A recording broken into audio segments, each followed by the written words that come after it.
నమస్కారం. Internal non equilibrium of centres గురించి చెప్పుకుంటున్నాం. ఇది అలా అనుభవం. నిన్న ఒక ఎగ్జాంపుల్ చెప్పాం. ఇలాంటి మన జీవితంలో చాలా అనుభవం చూసి ఉంటాం. ఎన్నో నిర్ణయాలు తీసుకోవటం, అది ఇంప్లిమెంట్ కాకపోవటం అనేది.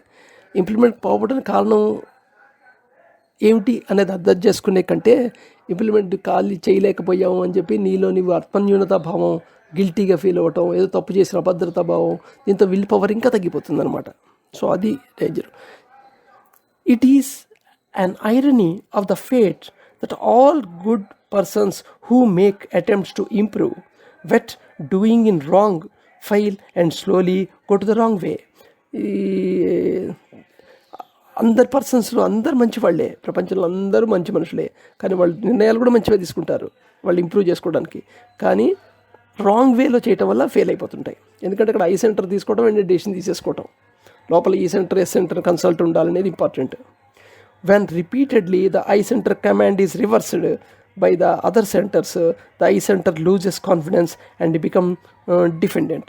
సో అస్తమానం ఈ ఐ సెంటర్ డెసిషన్ తీసుకుంటుంటుంది, అది ఇంప్లిమెంట్ చేయవచ్చు. చిన్న చిన్న డెసిషన్లే, ఎన్ని డెసిషన్లు చూసుకోండి మీరు. బోల్డ్ లైఫ్లో ఒక్కసారి బ్యాక్ చూసుకుంటే బోల్డ్ ఐతో డెసిషన్లు తీసుకున్నాం, ఇంప్లిమెంట్ చేసిన 99.99% ఉండవు. సో దీనివల్ల ఏంటంటే కాన్ఫిడెన్స్ పోతుంటుంది. This is reflected in a person's attitude to life and work. ఇది వాళ్ళ యాటిట్యూడ్లో, జీవితం గురించి వాళ్ళకున్న యాటిట్యూడ్లో, వాళ్ళ పనిలో బయటపడిపోతూనే ఉంటుంది వాళ్ళ పద్ధతి, ప్యాటర్న్ ఆఫ్ బిహేవియర్ బట్టి. Thus his behaviour becomes slowly disappointing to others. అందుకని చుట్టుపక్కల వాళ్ళకి వీడి ప్రవర్తన డిసప్పాయింటింగ్గా ఉంటుంది. When we see such a person we judge from what we see and forget the immense struggle the person has had. మనం ఇలాంటి పర్సన్స్ చూసినప్పుడు టక్కున జడ్జిమెంట్ చేసేస్తాం. వీడు బతకస్తుటరా, వీడి పంచాయత కాదురా, వీడు ఇలా చేయలేంటి వాడరా, వీడు ఎందుకు పనిగా సక్సెస్ఫుల్ పర్సన్ కాదురా, ఇలాగ రకరకాలుగా మాట్లాడతాం. వీడి పక్కర్రా, అందుకొని ఇలా అయిందిరా. ఇంకా నీ జడ్జిమెంట్ నువ్వు చేసేస్తుంటావు. నిజానికి వాడు లోపల ఎంత స్ట్రగుల్ పడ్డాడని తెలియదు. And he still unsuccessfully going through within. వాళ్ళ లోపల ఇంకా జరుగుతూనే ఉంది ఆ కాన్ఫ్లిక్ట్ సెంటర్స్ మధ్య. His only fault is his desire for improvement. నిజానికి వాడి ఫాల్ట్ ఏమిటయ్యా అంటే, పాపం వాడికి ఇంప్రూవ్ అవ్వడానికి లైఫ్లో ఉన్న కోరికే నిజానికి. But regretfully he uses incorrect method. అక్కడ మెథడ్ అడాప్షన్ తప్పు, దానివల్ల ప్రాబ్లం వస్తుంది. Such a person falls below his own stands while trying to rise above them. పాపం ఎప్పుడు జీవితంలో పైకి వద్దామని ట్రై చేస్తుంటాడు, కానీ కింద పడిపోతుంటాడు. So that it seem to him better not to even try to improve. ఒకనొక స్థితిలో ఇంకా ట్రై కూడా చేయకూడదు, ఇంకా అటెంప్ట్ కూడా చేయకూడదు ఈ పనికి అనుకుంటుంటాడు. ఇది చాలా డెసిషన్ తీసుకుంటుంటాం మనం. ఇది వద్దు, ఈ హ్యాబిట్ని మార్చుకుందాం అనుకుంటాం, ట్రై చేస్తాం, ఫెయిల్ అవుతాం. మళ్ళీ ఈ హ్యాబిట్ని మార్చుకుందాం అనుకుంటాం, ట్రై చేస్తాం, ఫెయిల్ అవుతుంటాం. బట్ కానీ చివరికి ఏంటంటే ఇక ట్రై చేయడం కూడా మానేసే స్థితి వస్తుంది. Whatever happens to the eye center intensity also happens to the eye center will. ఈ ఐ సెంటర్కి ఏదైతే జరుగుతుందో దాని విల్లెస్ కూడా పడిపోతుంటుంది. 400 యూనిట్స్ ఉంటుంది అనుకున్నాం కదా ఇంతకుముందు, అది కూడా పడిపోతుంటుంది. Thus the damage is twofold. 2 రకాలుగా డ్యామేజ్ జరుగుతుంది అనమాట.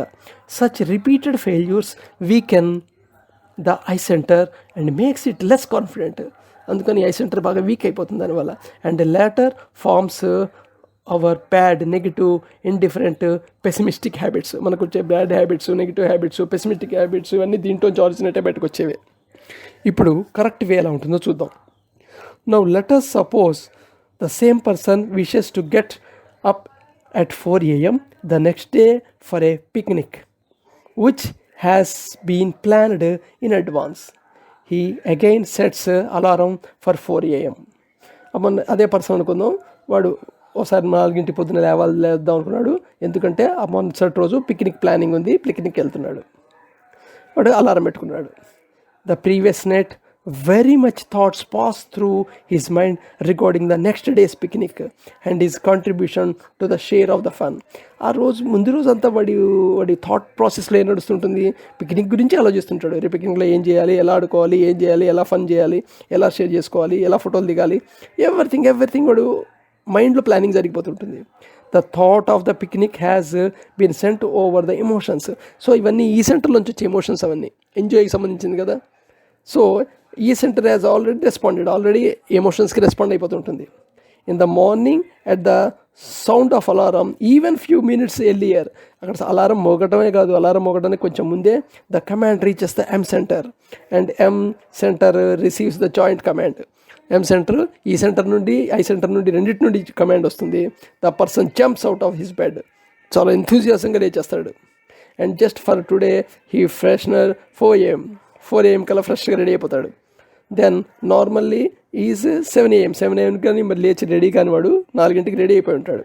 Which is normal time to get up. యాక్చువల్గా 7 లేవటం అనేది రోజు ఉండే అలవాటు. The reader will notice that all commands of I centre were it to consciously and unconsciously consult the other director gets required result. ఇక్కడంతా జరగడం ఏంటి అంటే ఇక్కడ అన్కాన్షియస్గా ఐ సెంటర్ ముందు ఈ సెంటర్ని ఎవోక్ చేసిందనమాట. అందుకోసమని అక్కడ ఎమోషన్ కూడా అలా ఆ రోజు థాటింగ్ అంతా వచ్చింది. థాట్స్ అంతకుముందు రోజు ఎమోషనల్గా థాట్ దాని గురించి ఆలోచించాడు. సో ఎమోషన్ కూడా జాయిన్ అయిపోయింది. ఎప్పుడైతే ఎమోషన్ జాయిన్ అయిందో ఎస్ సెంటర్ కూడా దాంతో జాయిన్ అయిపోతుంది. ఎందుకంటే ఈ రెండు అలైస్ కదా. There are 4 main aptitudes. We live to satisfy those aptitudes.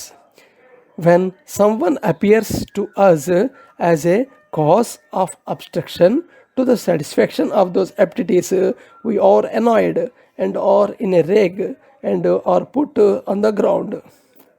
That is the rise of S and E's intensity. So మామూలుగా మనం కొన్ని మెయిన్ యాప్టిట్యూడ్స్ ఉంటాయి. యాప్టిట్యూడ్స్ గురించి బతుకుతుంటాం. ఇవి సాటిస్ఫై చేయడానికే బతుకుతుంటాం. వీటికి ఏమైనా అబ్స్ట్రక్షన్ క్రియేట్ అయితే మటుకు వాళ్ళని చాలా అనాయ్ చేస్తాం. వాళ్ళకి ఆపోజిట్గా వాళ్ళకి రైజ్ అవుతుంటాం. సో ఈ అండ్ ఎస్ జనరల్గా అవి చేస్తుంటాయి అన్నమాట. And at the best we become unfriendly. అందుకని అన్ఫ్రెండ్లీ అయిపోయే ఛాన్స్ ఉంటుంది. మనకి ఎవరైతే మన ఏ సాటిస్ఫై చేసుకోవడానికి యాప్టిట్యూడ్ సాటిస్ఫై చేసుకోవడానికి ప్రాసెస్కి ఎవరైతే అబ్స్ట్రక్ట్లు క్రియేట్ చేస్తారో అడ్డవుతారో వాళ్ళు.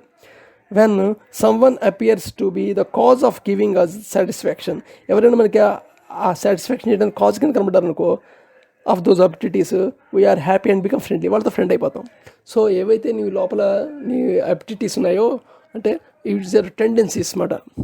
ఇవి to have something to satisfy your want, ఇలాంటివి యాప్టిట్యూడ్స్ ఉన్నాయి. వీటికి ఎవరైనా అబ్జెక్షన్ అయితే వాడు మనకి శత్రు కింద అవుతాడు.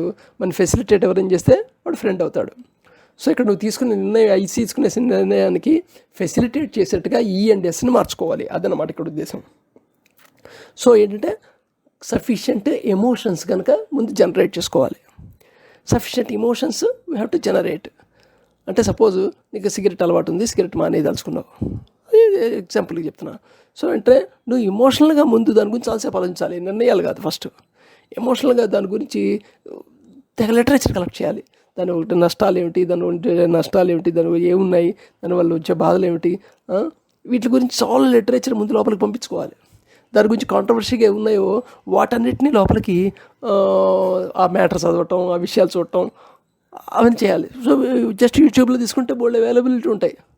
What are the toxic effects of having alcohol or cigarette, ఇలా ఉంటుంది. దాని గురించి అవన్నీ 4 వీడియోలు చూసాం అనుకో, ఏది లోపల మైండ్లోకి వెళ్తూ ఉంటుంది ఫస్ట్. సో మైండ్లోకి ఎప్పుడైతే లోపలికి వెళ్తుందో ఆటోమేటిక్లీ ఎమోషన్ ట్రిగర్ చేస్తుంది దానికి యాంటీగా. అప్పుడు నువ్వు డెసిషన్ తీసుకున్నావు అనుకో అయ్యి. సో ఏదైనా సరే అయితో డెసిషన్ తీసుకునే ముందు ఈయన కన్సల్ట్ చేయటం అంటే ఏంటంటే, మామూలుగా మన ఆఫీస్లో అంటే ఈ బాస్ ఈ పక్కన బాస్ చేసి పని చేద్దాం అంటాడు. ఇక్కడ మెమోస్ ఎలా ట్రాన్స్ఫర్ అవుతాయి? నువ్వు ఎమోషన్ నువ్వు క్రియేట్ చేసుకోవాలి. నువ్వు దాని అట్మాస్ఫియర్ ముందు క్రియేట్ చేసుకోవాలి. అలాగే నువ్వు ఏదనుకున్నావో దానికి సంబంధించిన వాటి గురించి ఆలోచించడం, వాటి యొక్క సేకరించడం, వాటి నాలెడ్జ్ ఇవన్నీ ముందు చేసి then you have to implement the decision. Otherwise జరగదనమాట. Whenever there is some friction or misunderstanding, it is essential that the person concerned first trace out those 4 aptitudes. Normally, when the person overindulges in one or more of those aptitudes, the trouble begin. సమజే మనం ఏవైతే aptitudes ఉన్నాయో వాటి మీద ఎక్కువ ఇంటెలిజింగ్ అయిపోతే ఆటోమేటిక్గా troubles create అవుతుంటాయి. మనిషికి ఉండే యాప్టిట్యూడ్స్ ఏమిటి? Food, sleep, sex, greed for ago. So food మీద ఎప్టిటీ ఉంటుంది. వెరైటీలు తినాలి, ఇంకా తినాలి, ఏవో తినాలి. ఆహార శక్తి కోసమని మనం నీరసం రాకుండా తింటాం, శరీరం మెయింటెనెన్స్ కావాల్సింది తింటాం అనే ఫ్యాక్టర్ కంటే ఈ ఫ్యాక్టరే 90% ఉంటుంది. సో ఎప్టిట్ అనమాట. అలాగే స్లీప్, ఏదో ఎక్కువ పడుకుంటే రిలాక్స్ అయిపోతాను, ఎప్టిటీ మాట. అలాగే సెక్షువల్ డిఫరెంట్ పార్ట్నర్స్ కావాలని, లేకపోతే ఎక్కువసేపు కావాలని, సో లైక్ దట్ రకరకాలు. కానీ దాని గురించి వీడియోస్ చూసి టెండెన్సీస్ క్రియేట్ చేసుకోవటం, మనకు తెలియకుండా దానికి కావాల్సిన ఈ సపోర్ట్ లోపల పంపిస్తుంటే ఆ యాక్టివిటీ లోపల ఉంటుంది. దాని కంట్రోల్షీ యాక్టివిటీ పంపిస్తే కంట్రోల్షీ ఉంటుంది. అలాగే గ్రీడ్, ఎగోకి గ్రీడ్ ఏంటంటే ఎవరు మనని మెచ్చుకోవాలని కోరుకోవటం. సో ఇలాగా ఈ నాలుగిట్లో ఈ ఎప్టిటీస్ని సాటిస్ఫై చేస్తూ ఏ మనిషితో ఏ పనైనా చేయించేయచ్చు. On the other hand, there are diplomatic persons who know how to satisfy the particular aptitude of another person for ulterior motives. So ఓ పర్సన్ని వాడి ఎప్టిటీస్ ఉన్నాయి, 4 ఎప్టిటీస్ని సాటిస్ఫై చేస్తూ ఏ పనైనా చేయించేయచ్చు. If we understand ourself, it is much better than trying to understand someone else. మనం అర్థం చేసుకోవడం అనేది చాలా ఇంపార్టెంట్ పక్కవాడిని అర్థం చేసుకోవడం కంటే. And it definitely helps one to understand others. మనం అర్థం చేసుకుంటే అప్పుడు అది ఇతరులను మనం అర్థం చేసుకోవడానికి అవకాశం కలిగిస్తుంది. By talking we make a noise but we do not understand. కేవలం మాట్లాడటం వల్ల శబ్ద కాలుష్యం కలుగుతుంది కానీ నాయిసీ కానీ అండర్స్టాండింగ్ మటుకు జరగదు. If our motive is to understand, this will itself cause. మన మోటివ్ ఏదైతే ఉందో అది అర్థం చేసుకోవాలి అనుకుంటే అప్పుడు ఛాన్స్ ఉంటుంది. The removal of the god in that other person, which is not possible otherwise. We have to follow the right biological and chemical process of lowering the intensity and follow up with corrective methods. So corrective methods follow చేయాలి. Biological chemical ప్రాసెస్లో మంది అర్థం చేసుకొని దాన్ని బట్టి proceed అవ్వాలి. Otherwise there is only one explosive way left for us. Only ఇలా కాకపోతే ఎక్స్ప్లోజివ్ వేసే మనకి ఉంటాయి, అవి మిగిలిపోతాయి. To meet a high minus intensity, దీనివల్ల ఏంటంటే హై మైనస్ ఇంటెన్సిటీ లోపల ఫామ్ అవుతుంది, and equally high minus intensity. This process is followed daily by many all over the world, and every day the newspapers all over the world are full of stories of sad and violent resultant such actions. అందుకని మన పేపర్లో చూస్తే మొత్తం అంతా ఈ sad stories, violent స్టోరీసే ఉంటుంటాయి. అలాగే ఇప్పుడు డ్రిఫ్ట్ వాచింగ్కి ఒక చిన్న thought. Am I wrong when I think I am right? నేను తప్పుగా అనుకుంటున్నానా కానీ నేను రైట్ అని ఆలోచిస్తున్నప్పుడు, and am I right when I think and consider I'm wrong? నేను రాంగ్ అని కన్సిడర్ చేస్తున్నప్పుడు నిజంగా రైట్గా ఉన్నానా?